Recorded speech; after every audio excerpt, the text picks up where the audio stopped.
If you would have told me that 2 years ago, I'd be sitting here saying, I am grateful for my toxic relationship that I went through, I would have thought that you were insane.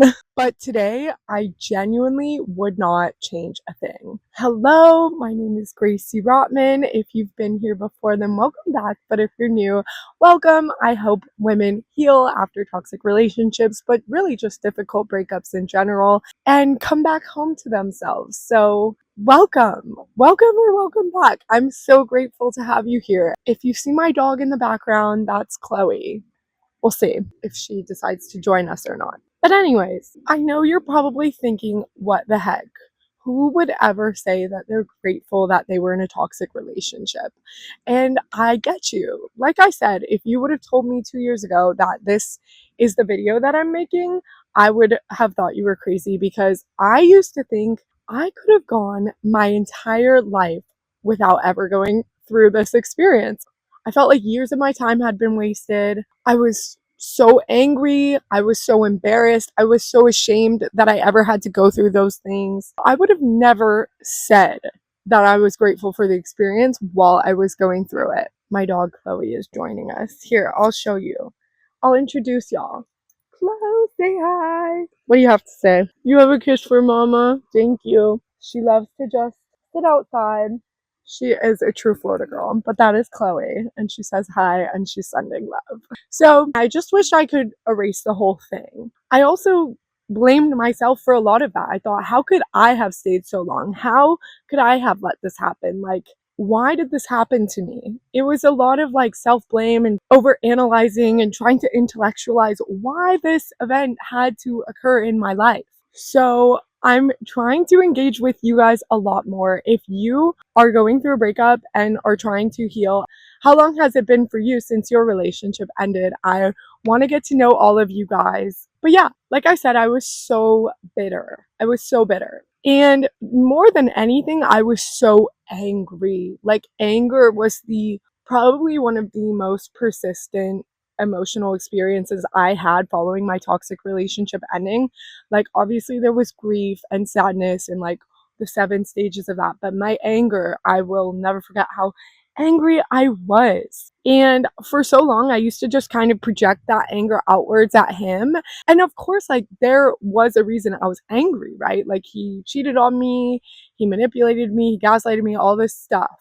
And so it made sense that I was angry. But once I started to lean into that anger, because the thing about emotions is that they are trying to tell us something. And so my anger didn't go away when I only blamed him and when I only looked at him as the cause of it, which meant that my anger was trying to tell me something deeper. And so once I finally was able to sit with it instead of trying to escape it, because don't get me wrong, for literally months, I tried to escape my anger and my grief through drinking. Unfortunately, drinking was my weapon of choice in coping, and I'm so grateful to be where I am now and to look at that and honestly feel compassion for the version of me that felt like she couldn't handle anything to the point where she felt like she needed to drink her way out of it. But once I kind of hit my wall there and I just couldn't keep going drinking like that anymore, and I truly had to sit with the experience, that's when things really started to change for me. My outlook on the whole situation started to change as I started to work through those things, and that took time. I was so used to self-abandoning when hard emotions came up that it took a lot of practice to learn to sit with those emotions. But now I can genuinely say, after doing that, that I wouldn't change any of it. And it's not because what happened to me was okay. It wasn't. I didn't deserve any of that. And it's not because I'm glad genuinely that I was hurt.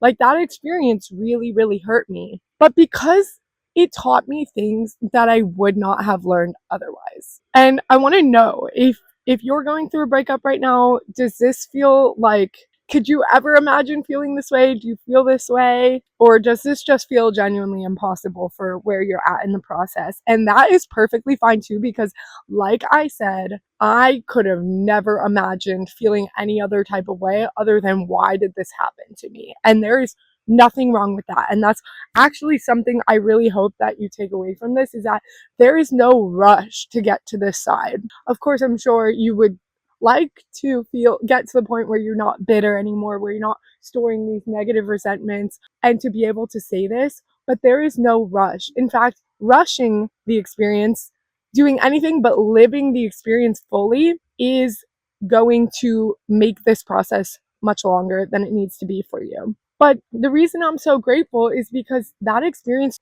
taught me so many things that I would not have learned otherwise.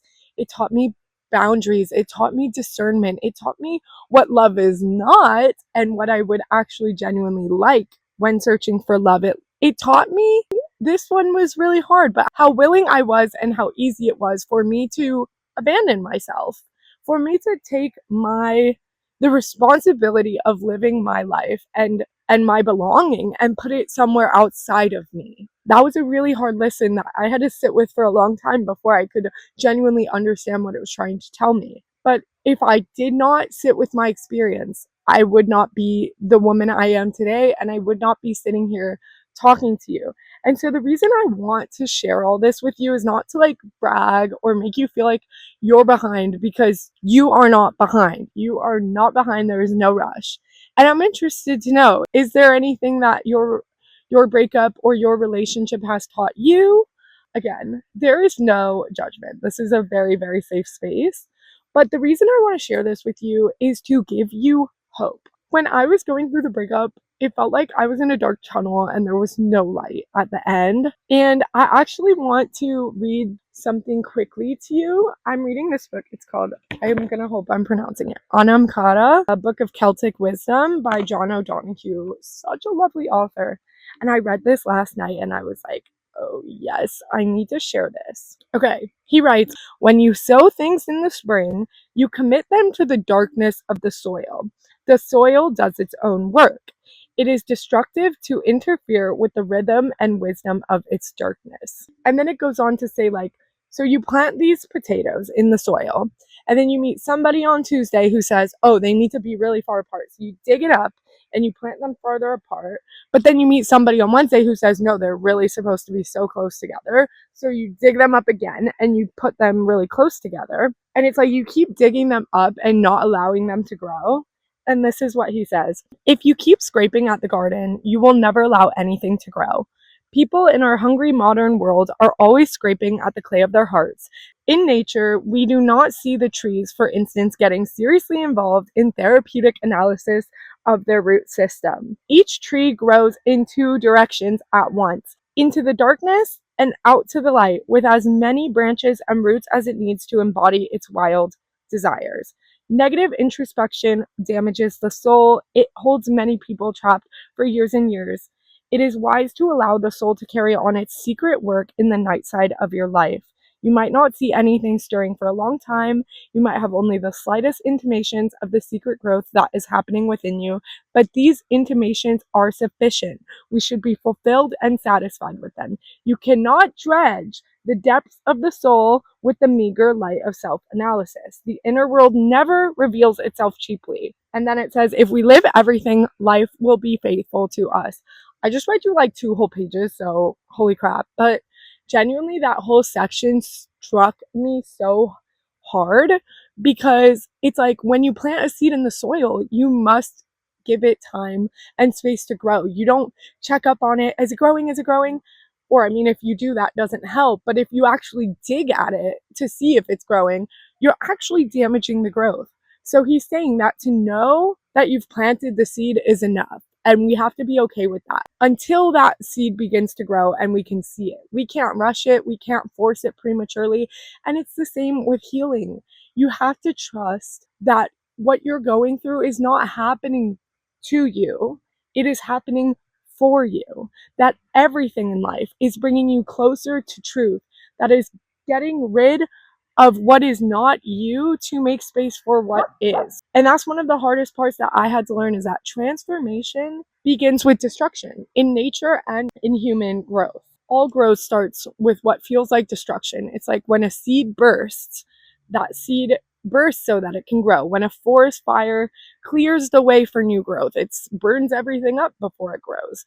When a caterpillar becomes a butterfly, it has to dissolve.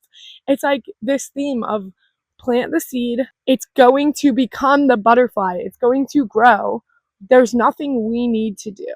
And so I think I've gone on a crazy tangent, but my point was that the painful time that you are in right now and all the pain that you're experiencing is not for nothing. I promise you that. The only thing is you have to allow it to do its work. You have to let it lead you almost, and to lean in with a curiosity of, what is this trying to show me? Why does this hurt? What is this I'm feeling? This curiosity and separation between you and what you're experiencing, to allow it to teach you, because pain is a teacher. Pain breaks us open because that is where the light enters, is through the crack. Like I wrote in my Coming Back Home to You Healing Handbook, which is now available if you'd like to check it out. If you are hurting right now and maybe you can't see a light at the end of the tunnel, please know that you don't have to try and make sense of it yet. You don't have to search for the lesson. You don't have to pretend that everything is okay. All I ask is that you hold on and have a little faith. Faith that healing is possible for you. Faith that even if this moment feels confusing and painful, you are not lost or broken. You are simply in the middle of your journey. Faith does not require you to understand the path. Faith simply means you trust that there is one, even when you cannot see it, and that the path has a purpose. And then later in the essay, I write, the places where you feel broken today may one day become the very places where your light shines the brightest. You may one day find yourself understanding others in a way that you could never before. You may one day discover strength, compassion, and wisdom that you didn't know existed within you. And one day, perhaps slowly, perhaps unexpectedly, the fog will begin to lift. So please do not rush to label this chapter of your life as meaningless. You are in the middle of a story that is still unfolding, and the most important chapters are often written after the moment that feels like everything has fallen apart. Your pain is not the end of your story. It may, in fact, be the beginning of your awakening. Like I said, that comes from my new healing handbook, which explains everything I wish I knew to get to the point where I'm at now, that I wish somebody would have given me when I got out of that relationship. It explains how to heal, what healing is, specific moments. It's like a roadmap that can show you where you are, what comes next, and helps you stop second guessing the process that is healing, because you are exactly where you're meant to be. And so I hope that you hold on to this and know that you don't have to force anything. You don't have to pretend you're grateful for what you're going through. You can let it hurt, because by letting it hurt, you're letting it heal. And remember that experience is a temporary sensation that comes and goes. It always passes, the same way the clouds move through the sky, the same way the shore moves onto the beach. Don't grip onto any one experience, any one thought, any one encounter too much. Allow it to flow like the temporary thing that it is. Let me know what resonates the most with you, or maybe what has been the hardest part of healing for you. I genuinely would love to hear from you guys and to start a conversation. And you never know how your one comment may impact somebody across the globe that you don't even know. Thank you guys for being here. I love you all. I'll talk to you next week. Bye, guys.